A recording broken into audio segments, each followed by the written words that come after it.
안녕하세요. 이상혁의 생각정리기술의 이상혁입니다. 오늘 또 새로운 책을 한 권 소개해 드릴까 하는데요. 제가 보니까 토요일마다 책을 찍어서 올리는 것 같아요. 그래서 가급적이면 앞으로는 토요일마다 책 리뷰를 한 권씩 제가 올리도록 해보겠습니다. 오늘 제가 소개해 드리고 싶은 책은 이호덕 선생님과 권정생 선생님의 그 아름다운 편지. 선생님 요즘은 어떠십니까? 라는 책이에요. 다 아시는 분들 아시겠지만 이 이호덕 선생님은 초등학교 선생님이셨어요. 1925년생이고요. 이분은 그 아동문학가이면서 그 글쓰기에 관련된 내용들도 많이 적으셨고요. 그 어린 아이들이 글을 쓰는 거에 대해서 어떻게 해야 될지 우리나라의 국어 글쓰기에 대해서 많은 고민을 하셨던 분이세요. 그래서 이분은 이호 선생님의 일기가 되게 유명하고요. 이런 식의 이제 글쓰기 책들도 나와져 있습니다. 오늘은 이 책을 소개해 드리려는 건 아닌데, 여기 보면 대부분 이제 아이들이 글을 어떻게 써야 되는지에 대해서, 또 글쓰기 교육을 어떻게 해야 되고 글쓰기 교육을 어떻게 바로잡아야 되는지, 본인이 일선에서 평생을 아이들 글쓰기 교육을 하시면서 있었던 이런 노하우들을 책으로 여러 가지 내셨어요. 그 중에 되게 의미 있다고 생각이 드는, 이 책은 의미 있다고 생각이 드는 부분들은, 이 책은 지금 이호덕 선생님하고 그 권정생 선생님이 서로 주고받으신 편지글을 묶어놓은 책이에요.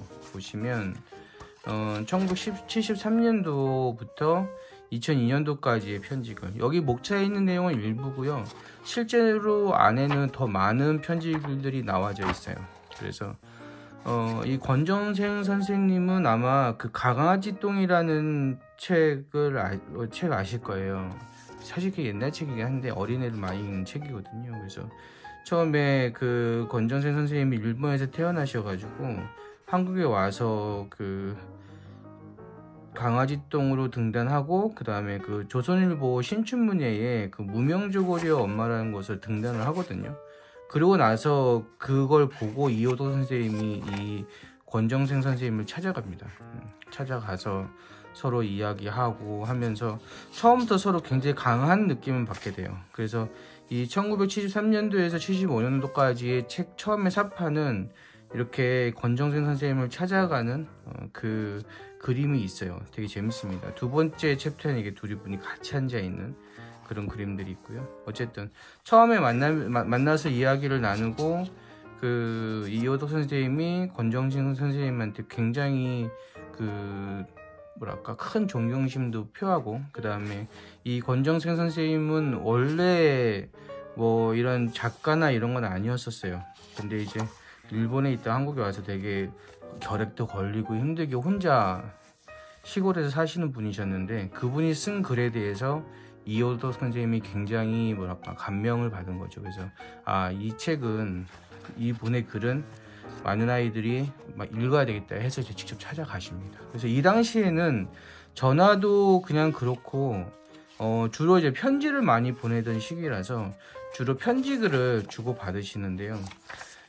저는 개인적으로 요즘 그 글쓰기 연습들 많이 하시는 분들 계시는데, 저는 개인적으로 이렇게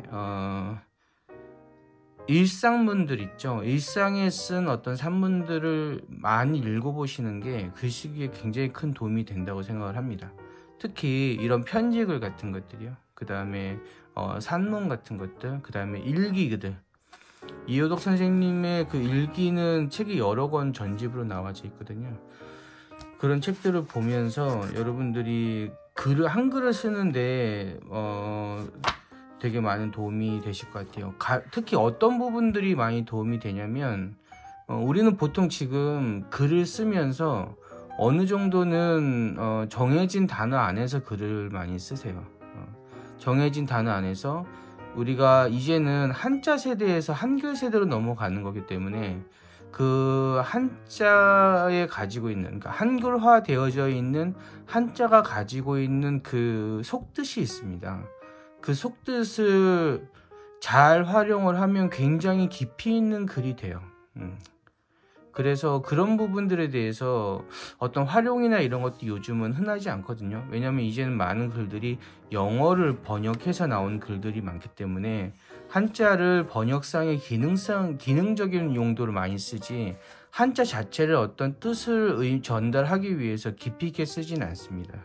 그래서 요 분들의 글은 그 전환기 1970년대에서 80년대 90년대까지 그 한자 세대와 한글 세대가 전하는 전환기에 쓰여진 글들이기 때문에 이 안에 보면 한글도 있고 한글처럼 보이지만 한자어인 것들이 많은데 글을 읽으면 읽을수록 뭐랄까 그 느낌이 되게 좋다고 해야 되나? 그래서 이 두 분 다 글을 쓰시는 분들이라 이효덕 선생님하고 권정생 선생님 두 분 다 글을 잘 쓰시기 때문에 서로 주고받는 글들이 서로 문체도 조금씩 다르고 느낌도 다릅니다. 그래서 감정도 묻어나고요. 근데 굉장히 재밌어요. 근데 두 분 다 특징이 뭐냐면 편지라는 거는 짧은 그 종이 안에 길어 한 두어 장, 보니까 지금 여기 나와 있는 걸 볼 때는 한두 장 정도 계속 서로 주고 받으신 것 같은데 그 안에 많은 이야기가 들어갑니다. 왜냐하면 매일 쓰는 게 아니고 뭐 한 달에 한 번 또는 뭐 몇 달에 한 번 편지가 주고 오기 때문에 그동안의 여러 가지를 함축해서 본인의 느낌과 일들을 굉장히 뭐랄까 정리가 잘 된 상태에서 글을 보내게 돼요. 그래서 여기 있는 글들이 어떻게 보면 여러분들 평상시에 뭔가를 글쓰기 할 때 가장 좋은 표본이 될 수 있다고 생각을 해요. 그래서 문장들이 대체적으로 문장 자체는 짧고 굉장히 효율적이에요. 그러면 자기 감정 또는 사실, 그 다음에 뭐 여러 가지 근황 이런 것들을 적절하게 배합을 해서 전달을 합니다. 뭐 여러 가지 많은 글들이 있지만 뭐 하나 뽑기는 어려운데요. 제가 글을 하나 뽑아서 한번 예를 들어 볼게요. 글 중에 이 권정생 선생님의 더 많이 공부해야겠어요 라는 글이 있어요. 이것도 편집글이고요. 1977년 12월 7일 날 그 이호덕 선생님한테 보냈던 책입니다. 글입니다. 편지예요. 자, 여기 보면 며칠 전에 편지 받고 이제 회신을 씁니다. 날씨가 계속 푸근해서 살기 좋습니다. 무척 바쁘시리라 생각합니다. 정석우 씨가 양산 어느 암자에 있다고 소식이 왔어요. 아마 겨울 동안 거기서 지낼 계획인 모양입니다. 아동문화협회에서 원고를 보내라는 독책이 또 와서 동화 한 편을 썼습니다. 이 편지와 같이 보내게 될 것입니다. 올겨울에는 아무데도 가고 싶지 않습니다. 어떻게 작품을 쓸 수 있도록 마음과 몸을 안정시키려고 노력하고 있습니다. 요즘 책을 읽다 보니 자신의 식견이 너무나 빈약했다는 것을 절실히 느낍니다. 더 많이 공부해야겠어요. 창비에 무리하게 부탁하지 마실 것을. 제가 너무 부담이 됩니다. 선생님도 입장 어렵게 되지 않겠어요?